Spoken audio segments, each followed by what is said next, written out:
السلام علیکم dear students, آج ہم پڑھیں گے ڈبل کالم کیش بک۔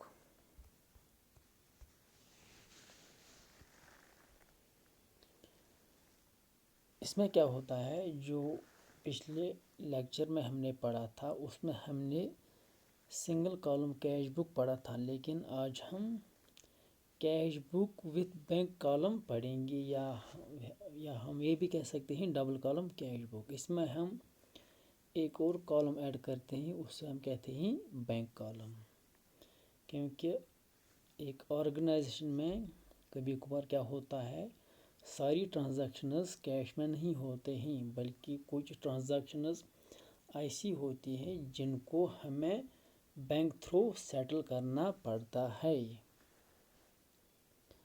تو اس کو فیسلیٹیٹ کرنے کے لیے ہم ایک اور کالم ایڈ کرتے ہیں اور اس سے ہم کہتے ہیں بینک کالم۔ رول یا پروسیجر جو ہے وہ سیم ہے، debit comes in credit goes out, لیکن یہ جو بینک ہے، bank is a personal account and rule for personal account debit less credit the giver. لیکن کبھی کبھار کیا ہوتا ہے، جب ایک انٹرپرائز جو اس کی بینک بیلنس ہوتی ہے اس سے زیادہ وہاں سے وہ وڈرا کرتا ہے، تو اس کو کہتے ہیں ہم بینک اوور ڈرافٹ۔ جب اس کا بینک اکاؤنٹ کریڈٹ بیلنس دکھائے گا تو اٹ مینز اس نے بینک سے زیادہ پیسے وڈرا کیے ہیں، تو اس کو ہم کہتے ہیں بینک اوور ڈرافٹ، جب کریڈٹ بیلنس زیادہ ہوگی as compared to debit balance. اس میں ایک اور چیز آپ کو سمجھنے کی ضرورت ہے، وہ ہے کنٹرا ٹرانزیکشنز۔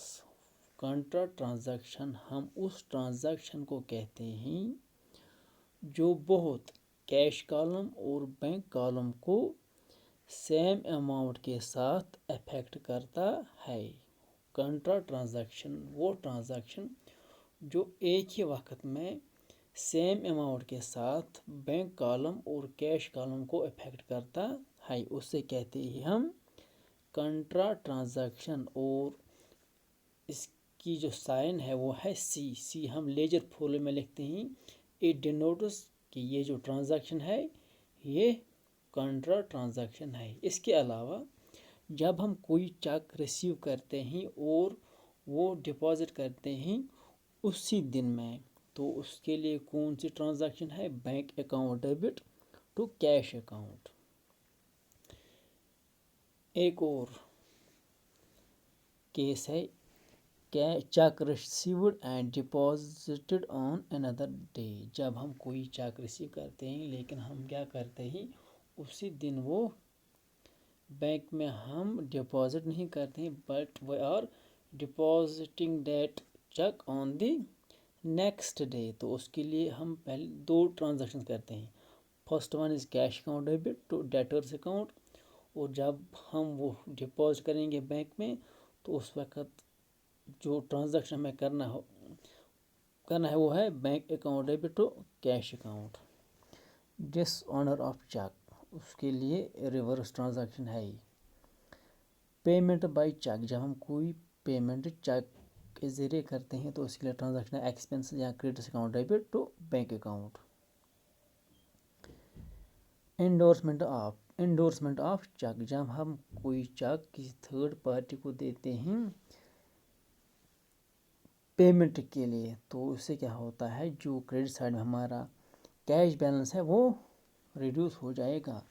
یہ تھے کچھ کیسز جو ہمیں سمجھنے ضروری تھے۔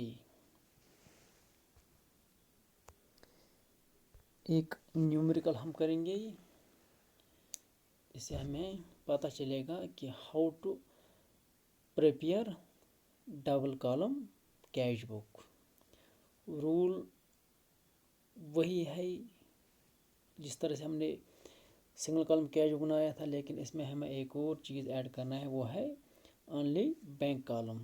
باقی آپ کو پتہ ہی ہے کیش کے لیے کون سا رول ہے، कैश अकाउंट या कैश जो है वो रियल अकाउंट है, लेकिन जो बैंक है पर्सनल अकाउंट। और जो हम कैश अकाउंट बनाते हैं उसमें हम only cash related transactions record करते हैं। ये जो बैंक कॉलम हम ऐड करते हैं इसमें भी एक किस्म की कैश ट्रांजैक्शन हम रिकॉर्ड करते हैं, जो एक्चुअल कैश में हम पेमेंट या रिसीव नहीं करते हैं, बल्कि वो हम थ्रू बैंक रिसीव या पेमेंट करते हैं। बाकी जो भी क्रेडिट ट्रांजैक्शंस होंगे वो हम इस कैश बुक में रिकॉर्ड नहीं करते हैं। First one is date April 1, 2006, balance in hand 6890, bank overdraft. Bank overdraft मैंने आपको अभी भी कहा कि जब हम एक्सेस अमाउंट विड्रा करेंगे बैंक से, जितना एक बैलेंस होता है बिजनेस एंटरप्राइज का बैंक में, जब वो उससे ज़्यादा वहाँ से विड्रा करेगा तो उसको हम कहते हैं बैंक ओवरड्राफ्ट। इस क्वेश्चन में कितना बैंक ओवरड्राफ्ट है? 6000। It means debit the receiver credit the giver. यहाँ पर ऑलरेडी 6000 हमने एक्सेस विड्रा किए हैं बैंक से, तो ये किस साइड में आएगा? क्रेडिट साइड में।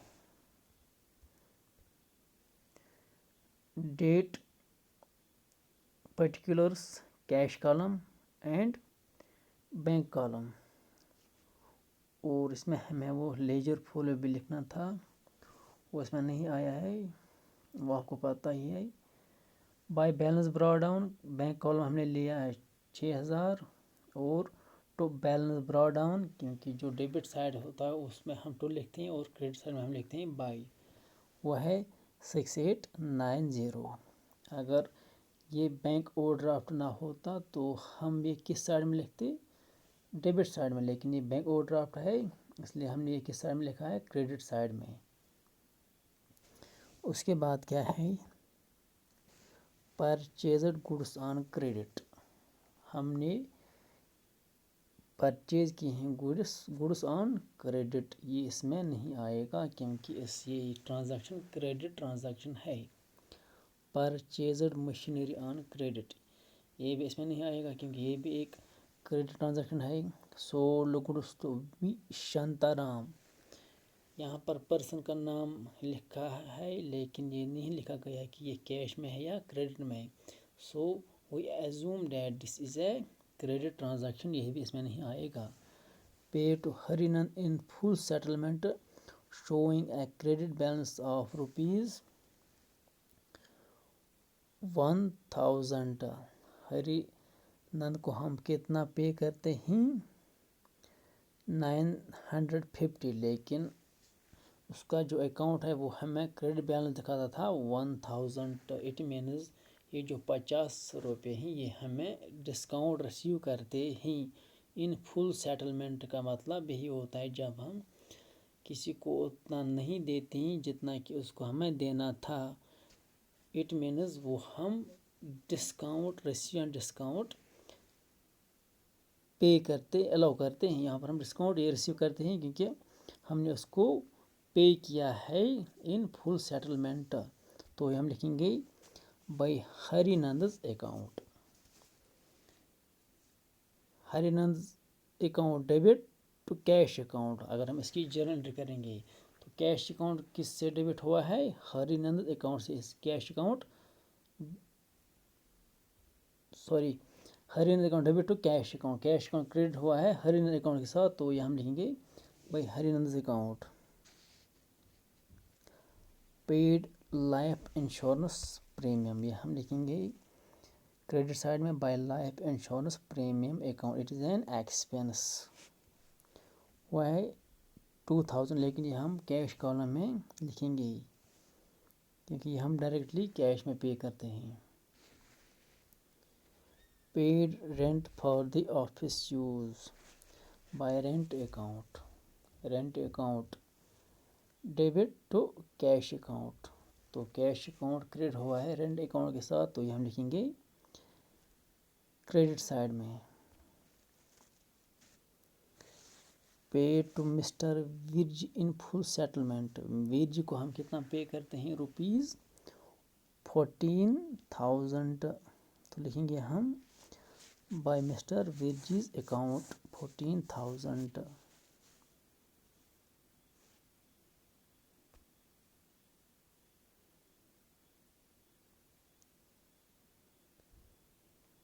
Hari Ram paid in full settlement of the account showing a balance of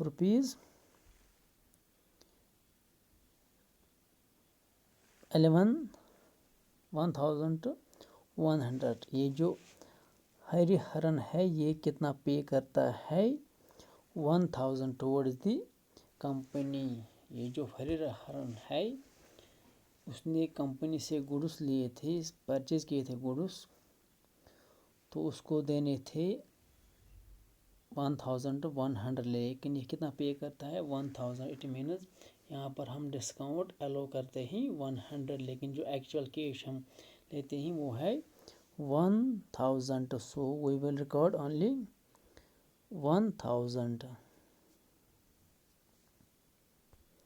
last में paid salaries to Rahim through cheque. हम रहीम को सैलरी पे करते हैं लेकिन हम ये थ्रू चेक करते हैं, तो हम लिखेंगे बाय सैलरीज अकाउंट, लेकिन किस साइड में आएगा, बैंक कॉलम में आएगा 2,500, क्योंकि ये हम थ्रू चेक पे करते हैं। और चेक कहाँ पर हम ये डिपॉजिट करते हैं या पे करते हैं, बैंक में। ये हम डायरेक्टली कैश से लेस नहीं करेंगे, बल्कि ये हम बैंक में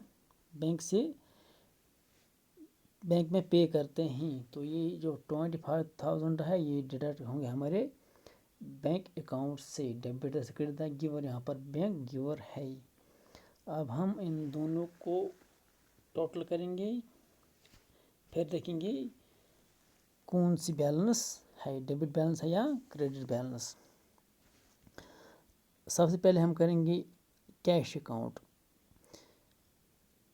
पहले भी आपको मैंने कहा था कि कैश अकाउंट में क्रेडिट बैलेंस नहीं होता है, बल्कि कैश अकाउंट में डेबिट बैलेंस होता है। हमारे पास कितना कैश था, 6,890, और उसके बाद 1,000, ये बनता है 7,890। तो यहाँ पर हम ये क्रेडिट साइड लेस करेंगे, तो हमारे पास कितना बचा है cash, by balance carry down 3,540।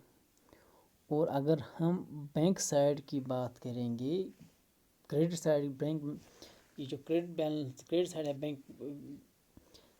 Bank column है क्रेडिट साइड में, तो इसमें हमें है 8,500, लेकिन डेबिट साइड में हमारे पास कोई भी पैसा नहीं है। इट मीन्स यहाँ पर भी हम ओवरड्राफ्ट करते हैं 8,500, क्योंकि जब हमने कोई पैसा ही हमारे अकाउंट में कोई पैसा नहीं है, बल्कि हम एक्सेस विड्रा और करते हैं ₹2,500, और ऑलरेडी हमारे पास कितना था ओवरड्राफ्ट 6,000, 8,500 हम करेंगे कैरी डाउन या कैरी फॉरवर्ड। तो ये 8,500 बैंक ओवरड्राफ्ट है बिजनेस एंटरप्राइज के लिए।